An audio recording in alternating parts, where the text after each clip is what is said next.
સતાધારની જગ્યા એટલે શ્રી શ્યામજી બાપુની વાત હું કરું તો કે એક સમય હતો જ્યારે ગીરનું જંગલ બિલખા સુધી હતું. ઓજત અને અંબાજર બંને નદીઓના નિર્મળ નીર બે કાંઠે વહેતા હતા.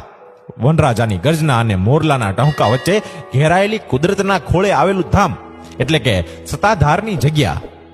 અહીં આપા ગીગાએ ગૌ સેવા તથા ભૂખ્યાને ભોજન આપવા માટે અન્ન ક્ષેત્ર ચાલુ કર્યું હતું, જે આજે પણ અવિરતપણે ચાલુ જ છે.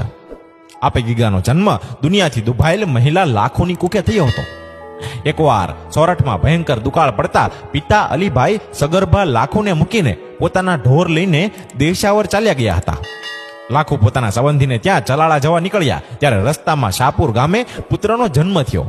પુત્રનું નામ ગીગો રાખ્યું. તે સમયે આપા દાનાએ દુકાળનો સામનો કરવા ચલાળામાં આશ્રમ શરૂ કરેલો અને ત્યાર પછી માતા લાખો અને ગીગો તેમાં આવીને રહ્યા અને આપા દાનાએ ગીગાને પુત્રની જેમ